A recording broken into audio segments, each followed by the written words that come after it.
Oldimdagi bu qiz bo'lsa 2 yil burun muqim maosh bor oddiy bir xizmatchi edi.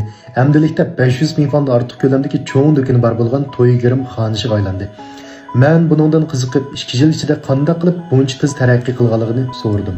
Birinchidan men bu kasbga qiziqmaychu, intayin suymay kasbimni. Yaxshi ko'rmay, har bir girimni qilsammi o'zimning ichidan chiqarib, hamma odamning chiroy shakliga moslashtirib ashuna qilmay. Shunga ananiki ikkinchidan, o'sha do'stlarim va qo'llab berdi menichu. To'ylarim jiq bo'lib berdi. Bir kunda 3 dan 4 dan aşağı to'y bo'lgan kunlarim bor, ba'zi kunlar do'konda. 60 bin frank do'konimga ishqanda ilqi adam patmagan, andiki oldidagi mashina to'xtatish rayonlariga mashinalar patmagan ashta ahvollar bo'ldi. Uning bu gapini anglab bo'lib, mening faqat lashangim kelmadi. Texi amdila 20 necha yoshlarning qarasini olgan bu qiz qanday qilib 10 necha shogirdi o'zi uchun jon kuydirib ishlaydigan to'ygirim, to'y film, to'y surat bir gavlashtirilgan, o'lchamlashgan buncha cho'ng do'konni ocha oldi. Acaba bu qiz buncha ko'p mablag' silib vayron bo'lib ketishdan ansirmaganmidi? Hamma sodniki xim xatir oldi emasmi? Shuningga başta ensirgandim maqdan qo'rqqanim, qanaxula, oxir qanaxula, qila olamanmi?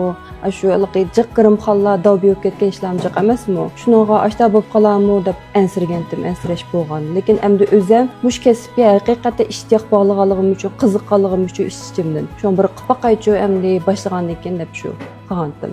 Turmush ritmi kundan kunga tezlashib berayotgan bugungi kunda xizmatdan vaysaydigan, biror ishni boshlab bak asola bal qo'yib o'tadigan yoshlarmi oz emas. Men oldimdagi bu tirishchan yosh xo'jayindan o'zining tang tushlari qanday yurak so'z borligi, qo'lga keltirgan muvaffaqiyatning siri to'g'risida ikki og'iz so'zlab berishni aytganimda u mundaq deydi.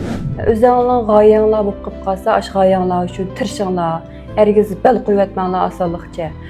İzchillik pek mühimchi bu so'zda, izchillik pek mühim. Osonlikcha bal qo'yib o'tmay, yana bir tirishib beqinglar. Hamda to'y qilish oldi turgan nurg'un qizlar, hamda mushada bir to'y girimlarni qilsam degan arzusi bor, nurg'un shayati qizlarniki. Mushlarning bir arzusini qanoatlantiradigan bir xo'sharnarli xush xabarlar bormi bu do'konda? Albatta bor. Birinchi tavsan 8500 ko'q tavsan deychi. Uni men 6600 ko'q qilib beray. Andiki uning ichida Beslechenen gırımba, andan etkenlik eşik gırımba, andan iki tal köynek var. Yani birisi yüvey köynek var, andan birisi keşik gırımba, çoğun toy köynek var.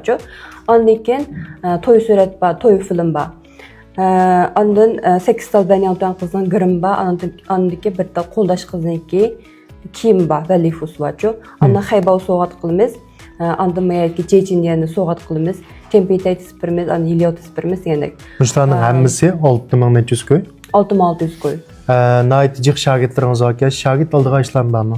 Albatta bor. Hozir do'konda 10 shagird bor, yeni shagird evatma, uzun muddatli, qisqa muddatli degandek. Mush kasbga qiziquvchilar bo'lib qolsa, hozir uning ustiga qizlarim o'ziga bek girim qilish amroq bo'lib ketdi emas, bu kasb qiziqadiganlarim jiq bo'lib ketdi. Men bilan aloqalashsanglar bo'ldi. Buldu onda qas aloqa qilish nomeringiz bilan mush do'konning bir adresini tushuntirib qo'ysangiz. Aloqa qilish nomerim 178 81 29 11 31. 178 81 29 11 31. Bizning do'konning adresi bo'lib qolsa, 2-doktorxonadan old tarafga, darvozadan old tarafga yana 100 metr maqsad